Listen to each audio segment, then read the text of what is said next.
जय माता दी। आज आप सुनेंगे देवी भागवत पुराण का अध्याय 2।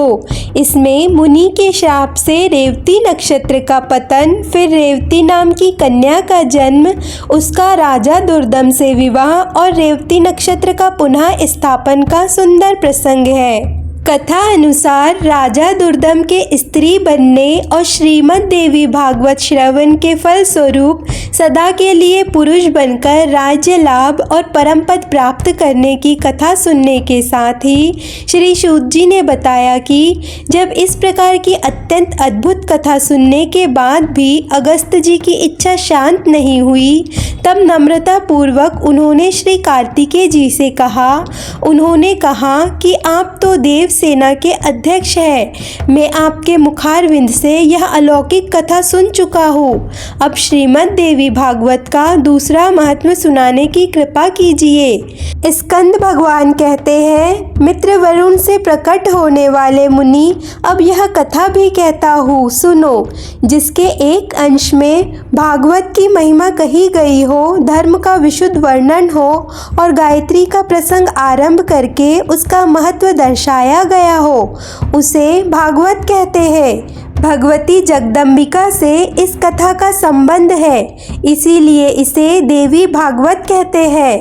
ब्रह्मा, विष्णु और शिव सभी देवता उन भगवती जगदम्बिका की आराधना करते हैं। ऋत्वाक नाम के एक बड़े मुनि थे। उनकी बुद्धि बड़ी विलक्षण थी। उनके यहाँ समय अनुसार पुत्रोत्सव करण और उपनयन आदि संस्कार भी संपन्न किए। महात्मा ऋत्वाक के यहाँ जब से उस पुत्र का जन्म हुआ, तभी से वे रोग और शोक से चिंतित रहने लगे। क्रोध और लोभ उन्हें सदा घेरे रहते। माता की भी वही स्थिति हो गई। उसे निरंतर अनेक रोग सताने लगे। वह सदा उदास होकर चिंता में डूबी रहती।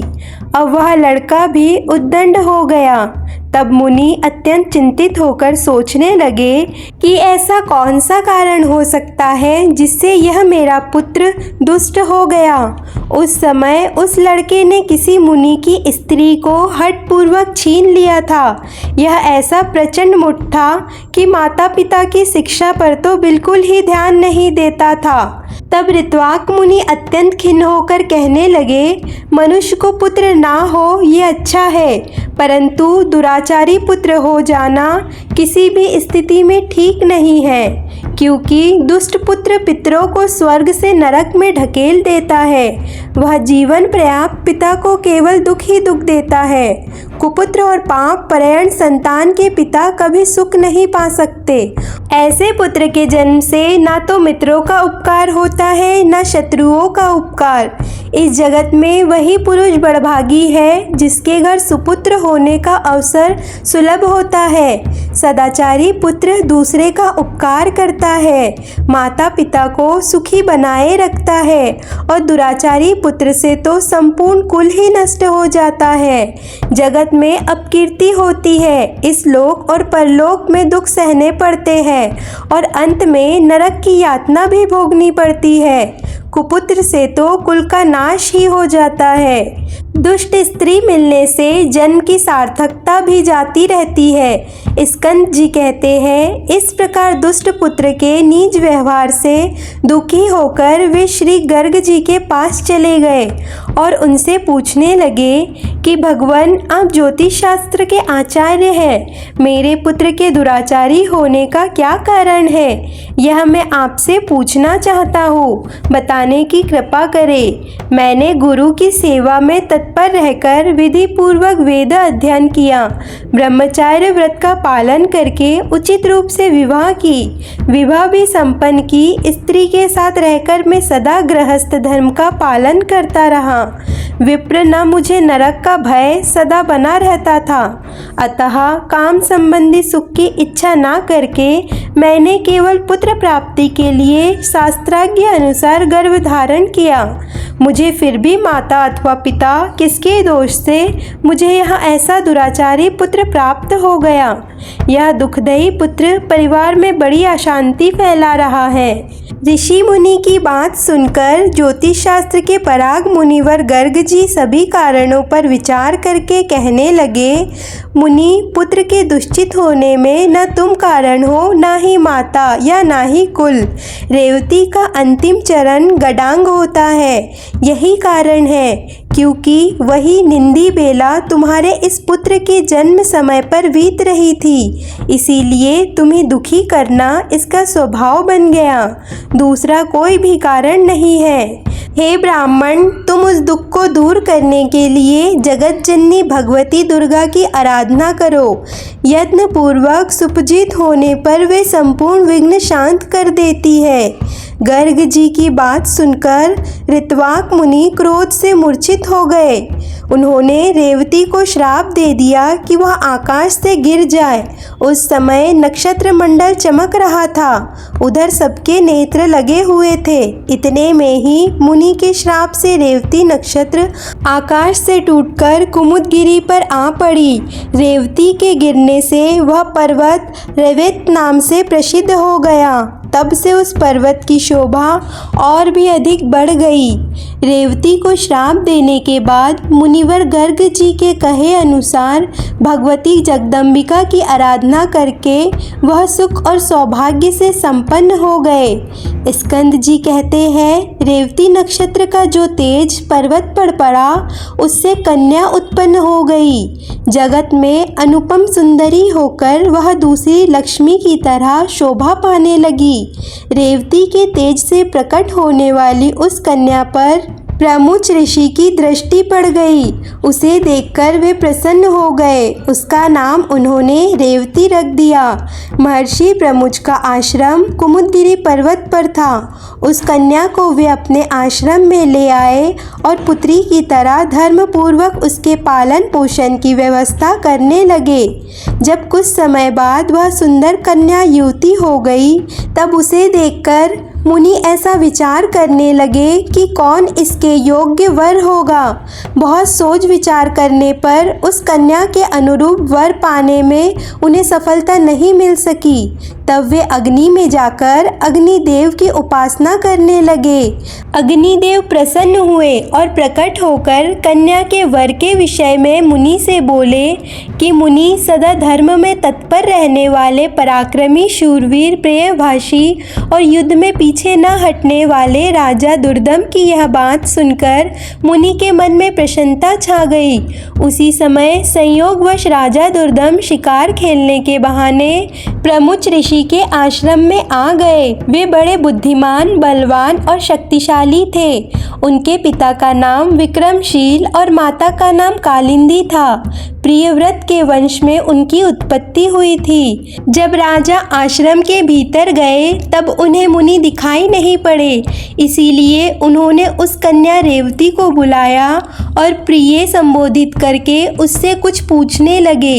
राजा दुर्दम ने पूछा कि प्रिय, महाभाग महर्षि आश्रम से कहाँ पधारे हैं? कल्याणी, सच सच बताओ, मैं उनके चरणों के दर्शन करना चाहता हूँ। तब कन्या बोली, महाराज, मुनिवर तो अभी अभी निकलकर अग्निशाला में गए हैं। कन्या की बात सुनकर राजा दुर्दम अग्निशाला के द्वार पर पहुंच गए।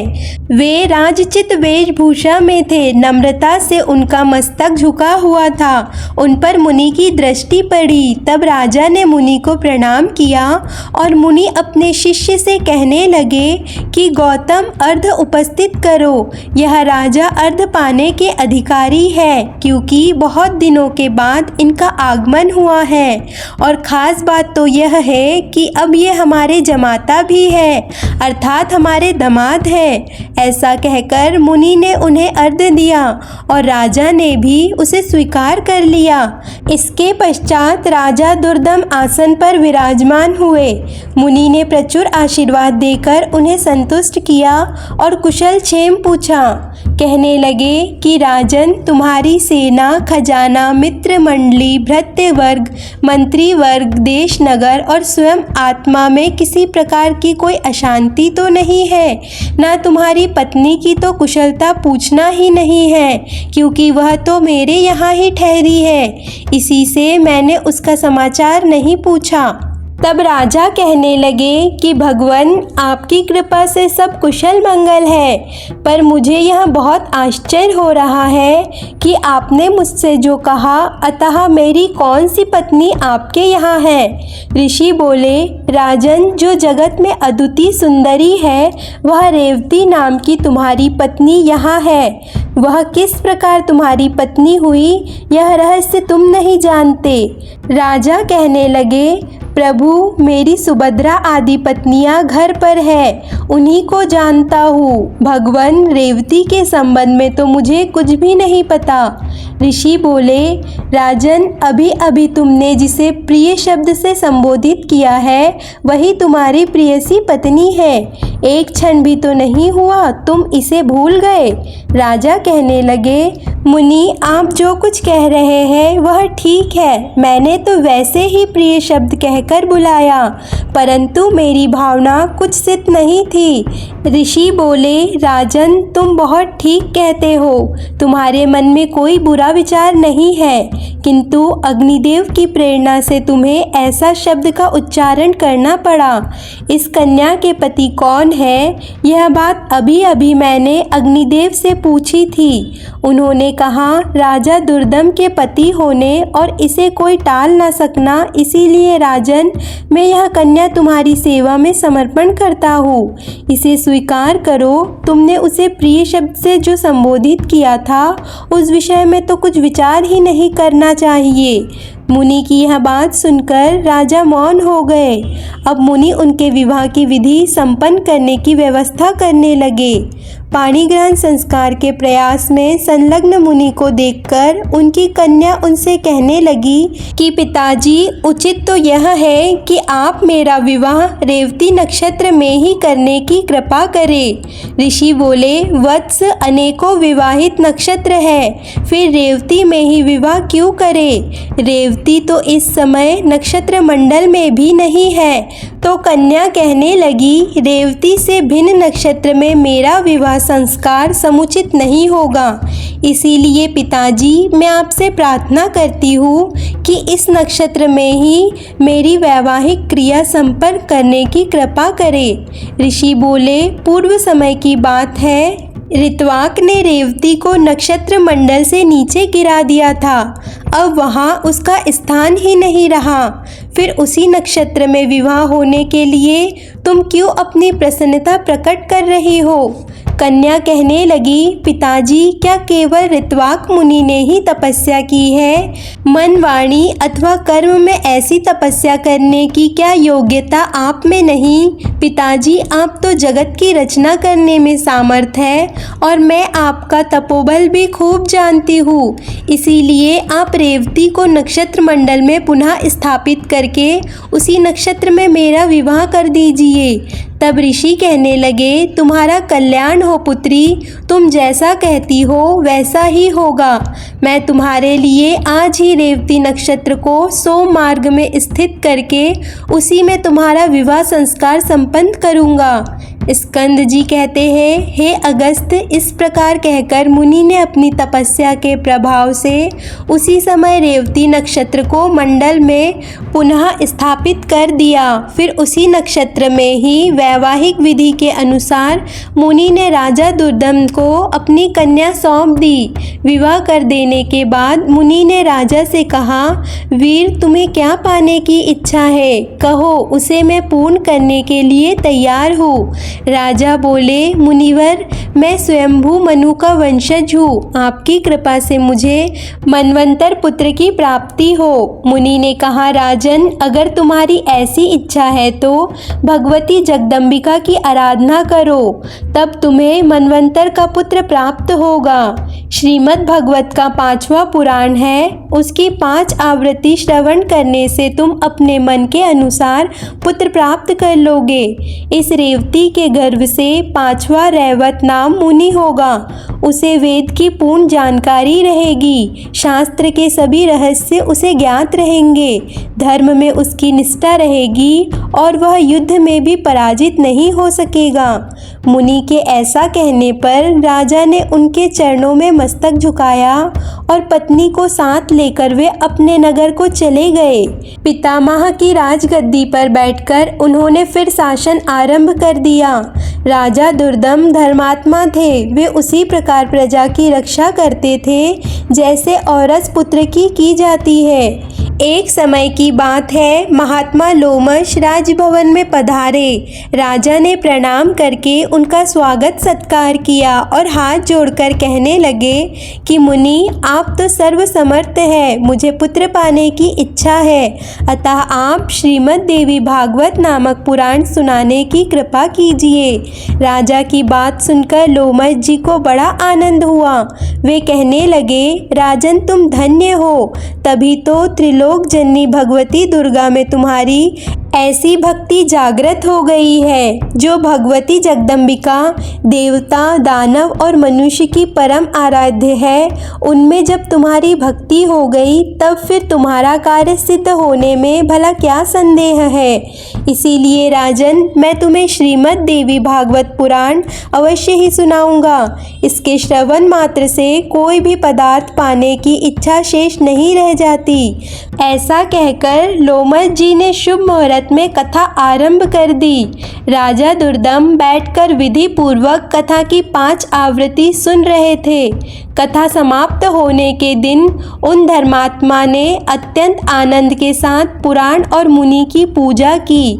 निर्वाण मंत्र से हवन किया। कुमारी कन्याएं जिमाई गई। वे सतत ब्राह्मण भोजन में सम्मिलित हुए और सबको दक्षिणा देकर संतुष्ट किया गया।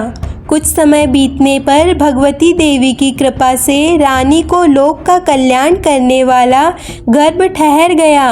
गर्भ की अवधि पूर्ण होने पर ग्रहों के उत्तम योग में रानी ने पुत्र को जन्म दिया। उस समय संपूर्ण मंगल प्रदान करने वाला मुहूर्त बीत रहा था। पुत्र जन्म की बात सुनकर राजा के मन में अपार हर्ष छा गया। उन्होंने स्नान किया, स्वर्ण के कलश रखे गए और उनके जल से जात कर्म आदि क्रियाएं सुचारू रूप से संपन्न की गई। ब्राह्मणों को दान देकर संतुष्ट किया गया। फिर समय पर यज्ञ पवित्र हुआ और अंगों तथा उपांग सहित वेद पढ़ने की राजा ने व्यवस्था कर दी। फिर रैवत नाम से विख्यात वह संपूर्ण क्रियाओं का परागा धर्मात्मा, धर्म का प्रवचन और अनुष्ठान करने वाला परम पराक्रमी तथा अस्त्रवेदा वे सर्वश्रेष्ठ निकला। फिर ब्रह्मा जी ने रैवत को मुनि के पद पर प्रतिष्ठात कर दिया। श्रीमान रैवत मन्यतर के स्वामी बनकर धर्म पूर्वक पृथ्वी पर शासन करने लगे। इस प्रकार मैंने भगवती जगदम्बिका के पुराण के महत्व का संक्षिप्त में वर्णन कर दिया। उसे विस्तार पूर्वक कहने में तो कोई भी सामर्थ्य नहीं हो सकता। श्री सूत जी कहते हैं, अगस्त जी ने श्रीमद् देवी भागवत के महत्म और विधि सुनने के बाद स्वामी कार्तिकेय जी की पूजा की और पुनः अपने आश्रम को लौट आए। ब्राह्मणों, तुम लोगों के समक्ष देवी भगवत की महात्मा का वर्णन मैं कर चुका हूँ। भक्ति पूर्वक इसे पढ़ने और सुनने वाला पुरुष जगत में भोगों को भोग कर अंत में भव बंधन से मुक्त हो जाता है, अर्थात मोक्ष को प्राप्त कर लेता है। ऋषिगण बोले, हे महाभाग सूत जी, हम देवी भगवती के उत्तम महात्मा को तो सुन चुके हैं, अब पुराण श्रवण की विधि भी सुनना चाहते हैं। तब सूत जी कहने लगे, मुनिगणों, विद्वान पुरुष को चाहिए कि सर्वप्रथम ज्योतिषी को बुलाकर उनसे मुहूर्त पूछे। ज्येष्ठ मास से लेकर 6 महीने पुराण श्रवण के लिए उत्तम है।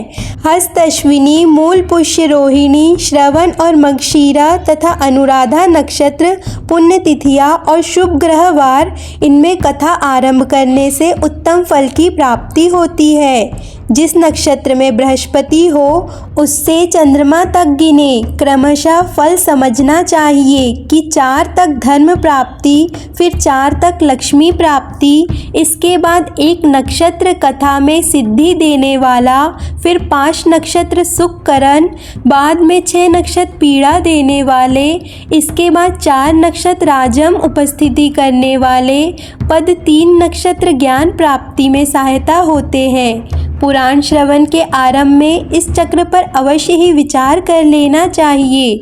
यह भगवान शंकर का कथन है अथवा भगवती जगदम्बिका को प्रसन्न करने के लिए 4 नक्षत्र में इसका श्रवण करना चाहिए। इसके सिवा अन्य महीने में भी इसे सुना जा सकता है, परंतु तब भी नक्षत्र और दिन के संबंध में विचार करना परम आवश्यक है। विवेकशील पुरुष का कर्तव्य होता है कि विवाह आदि यज्ञों से जैसे सामग्री आवश्यक हो वैसे ही सामग्री इस नवा यज्ञ में भी एकत्रित करने का प्रयास करे। दंभ और लोभ से रहित होकर अनेकों सहायक विधान रहने चाहिए। भगवती जगदम्बिका में भक्ति रखने वाले 4 अन्य पुरुष कथावाचक के अतिरिक्त बैठकर पाठ करें। प्रत्येक दिशा में इस प्रकार संदेश भिजवाना चाहिए कि आप लोग यहाँ अवश्य ही पधारिए। श्रीमद् देवी भागवत की कथा आरंभ हो रही है। सूर्य, गणेश, शिव शक्ति तथा विष्णु किन्हीं भी देवता में भक्ति रखने वाले क्यों ना हो, वे सभी इस कथा श्रवण के अधिकारी हैं, क्योंकि सभी देवता भगवती आदि शक्ति की उपासना तो करते ही हैं। श्रीमद् देवी भागवत की कथा अमृतमय है। इसमें अटूट प्रेम रखने वाले सज्जन इस रस को पीने की उत्कट इच्छा से यहाँ अवश्य ही पधारने की कृपा करें। ब्राह्मण, चारों वर्ण, स्त्रियाँ, आश्रमवासी, चाहे सकाम हो या निष्काम, सभी इस कथा रूपी अमृत का पान करने के अधिकारी हैं। अगर 9 दिनों तक कथा सुनने का अवसर ना मिले तो इस पूर्णिमा यज्ञ में यथा अवसर कुछ समय के लिए अवश्य ही आना चाहिए। अत्यंत नम्रता के साथ जनसभा में निमंत्रण भेजना चाहिए। आए हुए सज्जनों को ठहराने के लिए समुचित स्थान का प्रबंध कराना चाहिए। धरती को झाड़ बुहार कर कथा का स्थान सजाए। वहाँ की भूमि विस्तृत से गोबर से लीपना चाहिए। वहाँ सुंदर मंडप बनाए, केले के खम्भे लगाए जाए, ऊपर चांदनी लगा दी जाए, ध्वजा और पताका के मंडल की सजावट करनी चाहिए। कथावाचक के लिए दिव्य आसन लगाए, उस आसन पर सुखप्रद बिछौना होना चाहिए। यत्न पूर्वक ऐसा आसन बनाए कि वक्ता पूर्व अथवा उत्तर की ओर मुख करके कथा वाँच सके। कथा सुनने के लिए स्त्री पुरुष सभी आए, उनके लिए समुचित आसनों की व्यवस्था हो। सुंदर ढंग से प्रवचन करने वाले इंद्रिय विजय शास्त्र ज्ञानी, देवी की उपासक, दयाशील, निष्प्रभ, उदार तथा सत असत का ज्ञान रखने वाला विद्वान पुरुष उत्तम वक्ता माना जाता है। श्रोता वह उत्तम है जो ब्रह्मा में आस्था रखता हो, जिसकी देवताओं में भक्ति हो तथा जो कथा रूपी रस का पान करना चाहता हो, साथ ही उदार, निर्मल तथा हिंसा आदि से वर्जित हो। पाखंड रचने वाला लोभी, स्त्री लंपट, धर्म तजय, कटुभाषी और क्रोधी स्वभाव वाला वक्ता देवी यज्ञ में श्रेष्ठ नहीं माना गया है। श्रोता को समझाने में तत्पर रहने वाले एक प्रकांड विधान संत निवारण करने के लिए सहायक रूप में कथावाचक के साथ बिठाए जाए। कथा आरंभ होने के पहले दिन वक्ता और श्रोतागण शौर कर्म करा ले।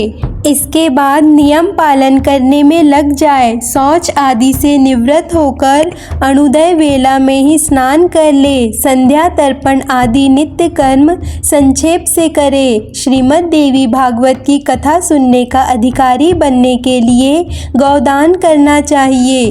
श्रीमद् देवी भागवत की पुस्तक सुंदर अक्षरों में संपन्न भगवती की वांगम मूर्ति है। संपूर्ण उपचारों में इसकी पूजा परम आवश्यक है।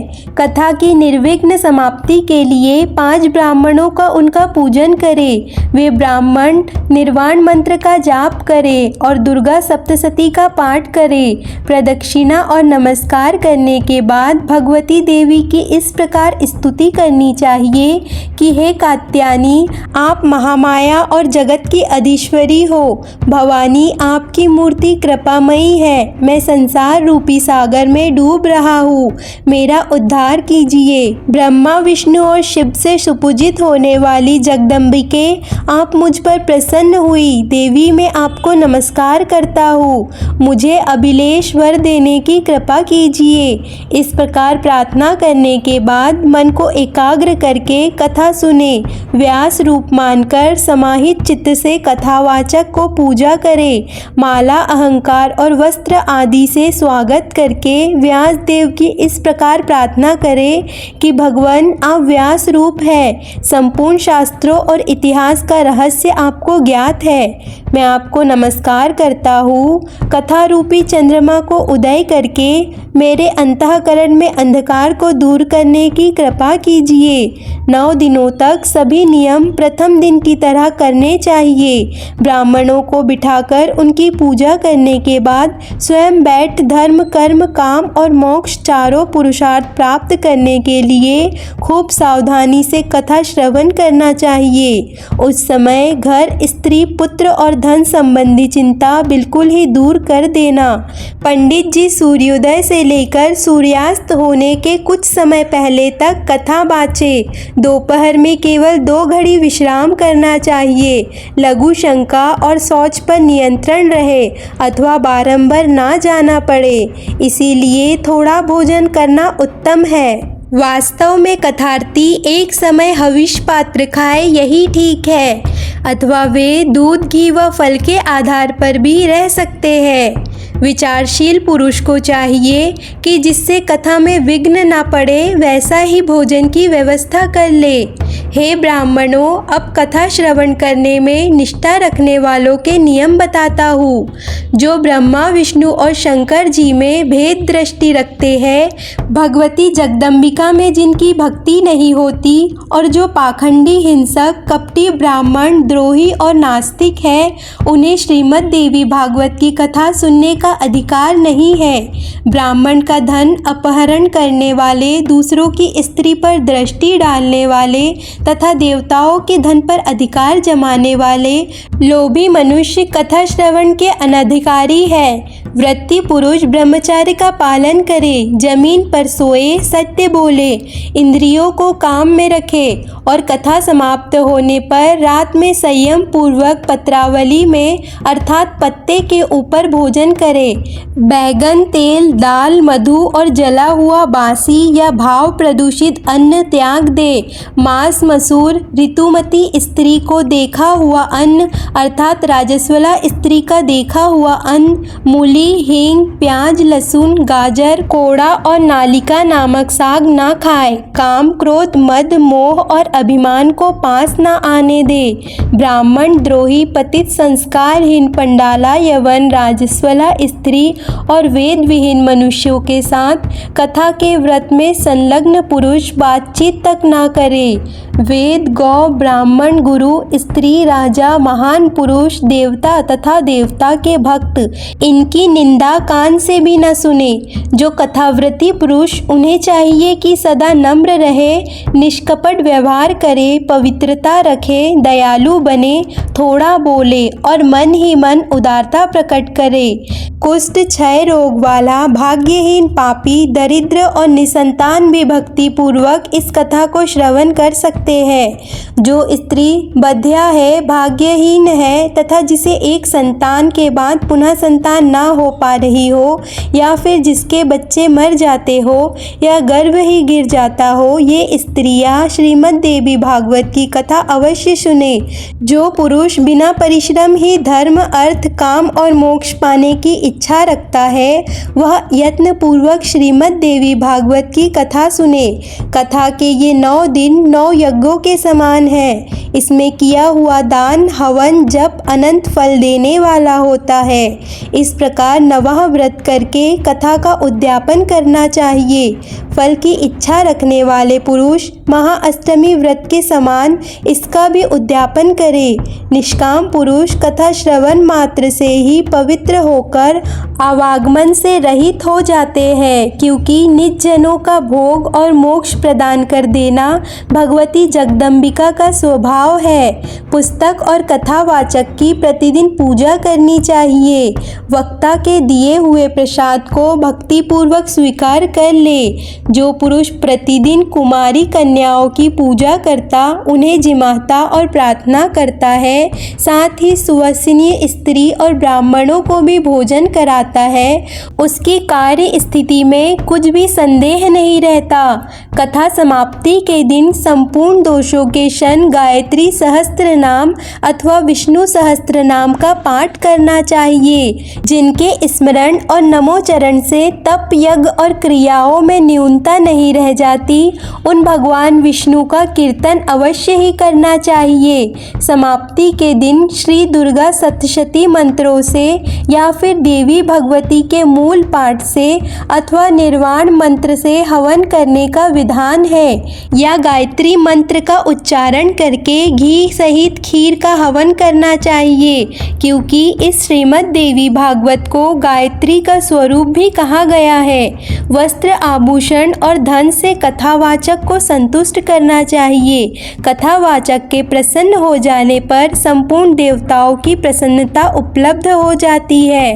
भक्ति पूर्वक ब्राह्मणों को भोजन कराकर फिर उन्हें दक्षिणा से संतुष्ट करें, क्योंकि ब्राह्मण पृथ्वी पर देवता के स्वरूप है। उनके प्रसन्न होने पर आपकी अभिलाषा भी पूर्ण हो जाती है।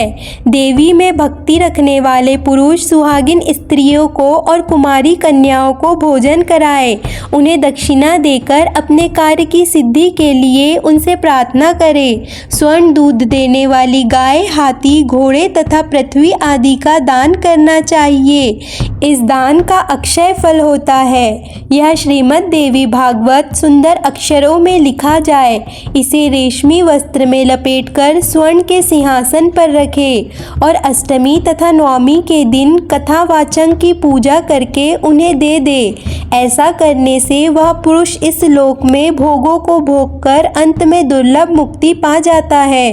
पुराण की जानकारी रखने वाला दरिद्र, दुर्लभ बालक, तरुण तथा बूढ़ा पुरुष भी नमस्कार करने का अधिकारी, पूज्य और सर्वदा आदरणीय माना जाता है।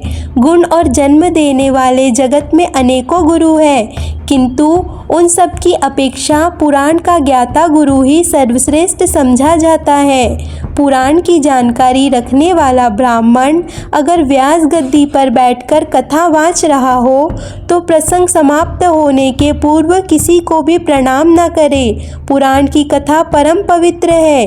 जो इसे उपेक्षा बुद्धि से सुनते हैं उन्हें फल तो नहीं मिलता, बल्कि उल्टे दुख और दरिद्रता भोगना पड़ती है।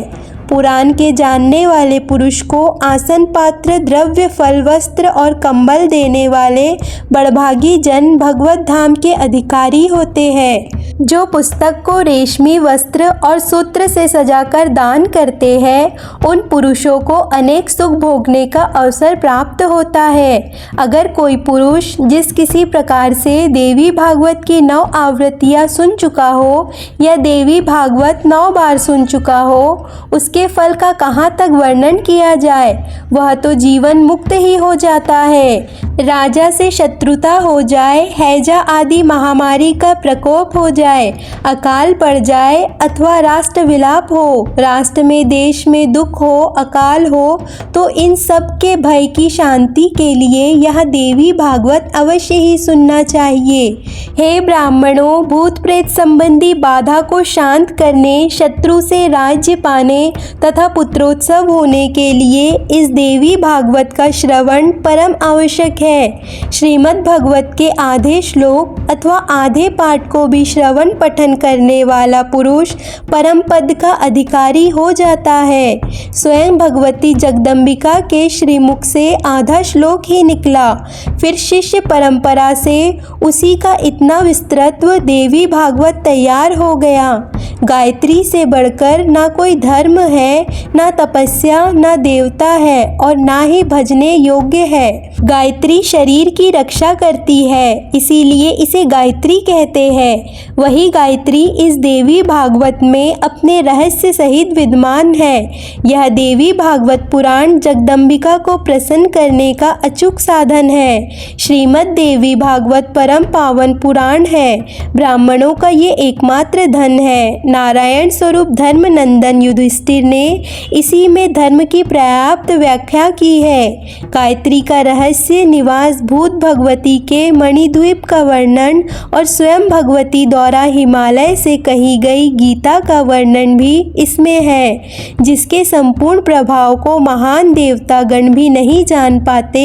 उन भगवती जगदम्बिका के चरणों में निरंतर प्रणाम है, जिनके चरण कमलों की धूल के प्रभाव से ब्रह्मा जी इस जगत की सृष्टि करते, विष्णु पालन करते और रुद्र संहार करने में सफल होते हैं। उन भगवती जगदम्बिका के चरणों में निरंतर प्रणाम है। मणिद्वीप पर भगवती जगदम्बिका का भव्य भवन विराजमान है। यह भवन चिंतामणि आदि रत्नों से बना है। अमृत से भरे कूप और दिव्य वृक्ष उसकी शोभा बढ़ाते हैं। भगवान शंकर के हृदय में स्थान पाने वाली प्रसन्न जगदम्बिके विराजित है। बड़वानी पुरुष उसका ध्यान करके भोग भोगने के बाद निश्चय ही परम पद की प्राप्ति कर लेते हैं। देवी भागवत पुराण का दूसरा अध्याय यहाँ पर पूर्ण होता है।